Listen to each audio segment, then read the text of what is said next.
ഞാൻ അതിലേക്ക് ഇങ്ങനത്തെ 2 സ്ട്രിപ്സ് ഹക്ക നൂഡിൽസ് ഇട്ട് കൊടുക്കുകയാണ്. നമ്മുടെ നൂഡിൽസ് കുക്ക് ചെയ്യുമ്പം അതിൻ്റെ പാക്കറ്റിൻ്റെ ഇൻസ്ട്രക്ഷൻ നോക്കുക. ഇത് ഏകദേശം 4 മിനിറ്റ് കുക്ക് ചെയ്യേണ്ട ആവശ്യമുള്ളൂ.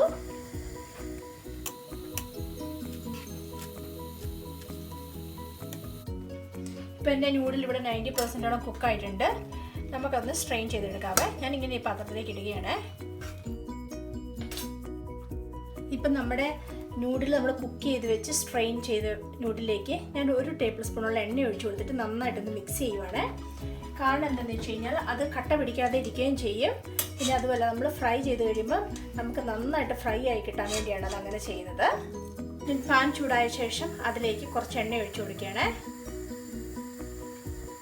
ഞാൻ ഏകദേശം ഒരു 300 ഗ്രാമോളം പ്രോൺസ്, അത് ഹാഫ് കുക്ക്ഡ് ആണ്, അതങ്ങനെ വാങ്ങിക്കാൻ കിട്ടുന്നതാണ്. അതിലേക്ക് കുറച്ച് മഞ്ഞൾപ്പൊടിയും ഉപ്പും കാശ്മീരി ചില്ലി പൗഡറും ഇട്ട് ഒന്ന് മാരിനേറ്റ് ചെയ്ത് വെച്ചിട്ട് ഏകദേശം ഒരു 10 മിനിറ്റായി. അത് ഞാനൊന്ന് ഷാലോ ഫ്രൈ ചെയ്തെടുക്കുക.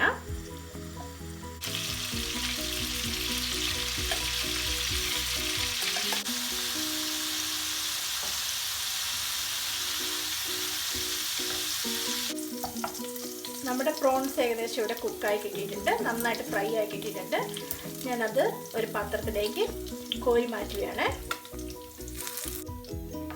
ഞാൻ ഇനി ഈ സെയിം പാൻ തന്നെയാണ് കുക്ക് ചെയ്യാൻ ഉപയോഗിക്കുന്നത്. പക്ഷേ എനിക്ക് ഇത്ര ഓയിൽ വേണ്ട, അതുകൊണ്ട് ഞാൻ ഇതിനകത്ത് നിന്ന് കുറച്ച് ഓയിൽ മാറ്റുകയാണ്. ഇതിപ്പം ഞാൻ പ്രോൺസ് ഫ്രൈ ചെയ്തെടുത്ത സെയിം പാനാണ് ഞാനിവിടെ ഉപയോഗിക്കുന്നത്. അപ്പോൾ അതിൻ്റെ മസാല ഞാൻ കളയുന്നില്ല. അതിലേക്ക് തന്നെ ഞാൻ ആദ്യം ഇട്ട് കൊടുക്കുന്നത് ഗാർലിക്കാണ്. അത് ചോപ്പ് ചെയ്ത് വെച്ചിരിക്കുന്ന ഗാർലിക്ക് ഏകദേശം 6 എണ്ണം ഉണ്ട്. ഇത് മുഴുത്ത അല്ലിയാണ് കേട്ടോ ഇവിടെ കിട്ടുന്നത്, അതുകൊണ്ട് 6 എണ്ണം മുഴുത്തതാണ്. അപ്പോൾ ചെറുതാണെങ്കിൽ ഒരു 10-12 എണ്ണം എടുക്കേണ്ടി വരും. നമുക്കതൊന്ന് ചെറുതായിട്ടൊന്ന് ഫ്രൈ ചെയ്തെടുക്കാം. ഞാൻ ലോ ഫ്ലെയിമിലാണ് ഇട്ടിരിക്കുന്നത്, കാരണം നമ്മൾ ആദ്യം ഇട്ട പ്രോൺസ് വറുത്തപ്പോഴുള്ള ആ മസാല കരിഞ്ഞു പോകാതിരിക്കാൻ വേണ്ടി. അത് ഏകദേശം വാടി വന്നിട്ടുണ്ട്.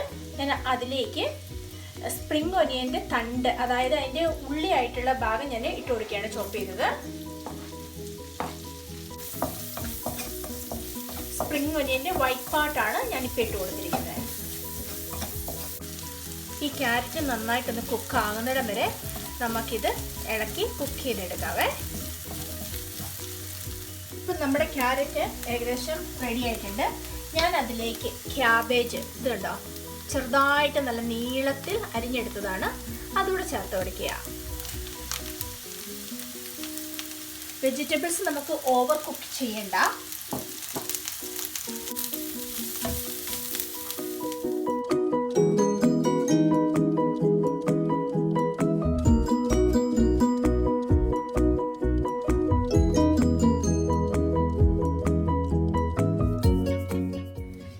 ഇതിലേക്ക് വേണ്ട സോസുകൾ ഒഴിച്ചു കൊടുക്കാം. ലോ ഫ്ലെയിമിലേക്ക് തീ മാറ്റണം, കാരണം അല്ലെങ്കിൽ വെജിറ്റബിൾസ് കരിഞ്ഞു പോകാൻ ചാൻസ് ഉണ്ട്. 1 ടീസ്പൂണോളം ചില്ലി സോസാണ് ഒഴിച്ചു കൊടുക്കുന്നത്. ഒന്നല്ല കേട്ടോ, ഒരു 1.5 ടീസ്പൂണ് റെഡ് ചില്ലി സോസ്. ഇനി അതിലേക്ക് ഞാൻ ഗ്രീൻ ചില്ലി സോസാണ് ഒഴിച്ചു കൊടുക്കുന്നത്. പക്ഷേ അതെൻ്റെ കയ്യിൽ ഗ്രീൻ ചില്ലി ആയിട്ട് ഇല്ലായിരുന്നു.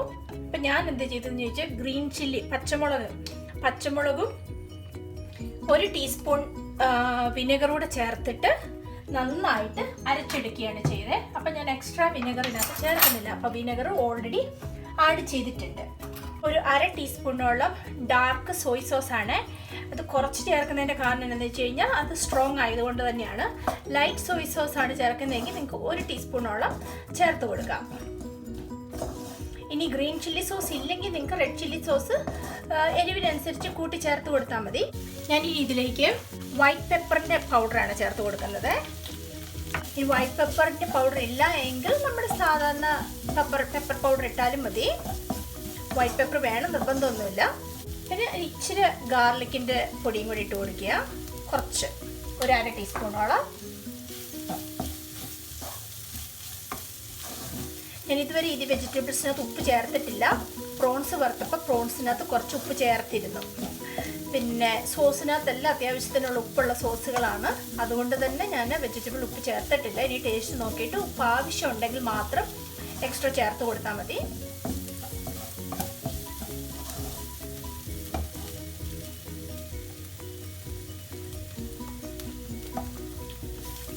ഒരു 1/4 ടീസ്പൂൺ ഉപ്പ് ഞാൻ ചേർത്ത് കൊടുക്കുകയാണ്. ഇച്ചിരി ഉപ്പിൻ്റെ ഷോർട്ടേജ് ഉണ്ട്. ഞാൻ നൂഡിൽസ് ചേർത്ത് കൊടുക്കാൻ പോവുക.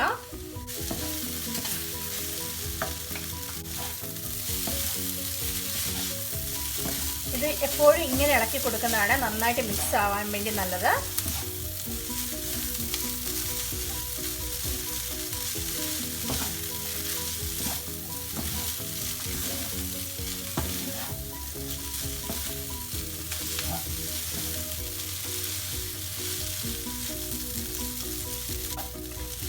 നമ്മുടെ നൂഡിൽസ് ഇവിടെ ഓൾമോസ്റ്റ് റെഡി ആയിട്ടുണ്ട്.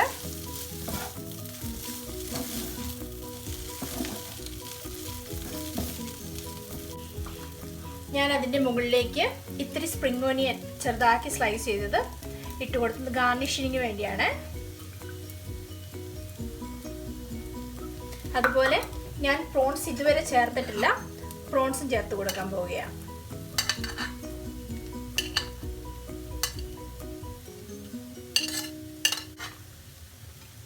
ഒന്നുകൂടെ നന്നായിട്ട് ഇളക്കി എടുത്തു കഴിഞ്ഞാൽ നമ്മുടെ നൂഡിൽസ് ഇവിടെ റെഡിയായി കഴിഞ്ഞിരിക്കുന്നു. ഇത് നമുക്ക് ചൂടോടെ കഴിക്കാൻ വളരെ നല്ല ഒരു ഡിഷാണ്. എരിവ് വേണ്ടവർക്ക് അത്യാവശ്യം എരിവും ഉണ്ട്. ഒരു സ്പെഷ്യൽ ടേസ്റ്റി ആയിട്ടുള്ള നൂഡിലാണ്. അപ്പോൾ തീർച്ചയായിട്ടും നിങ്ങളെല്ലാവരും ട്രൈ ചെയ്ത് നോക്കണം. അപ്പോൾ thanks for watching curry leave.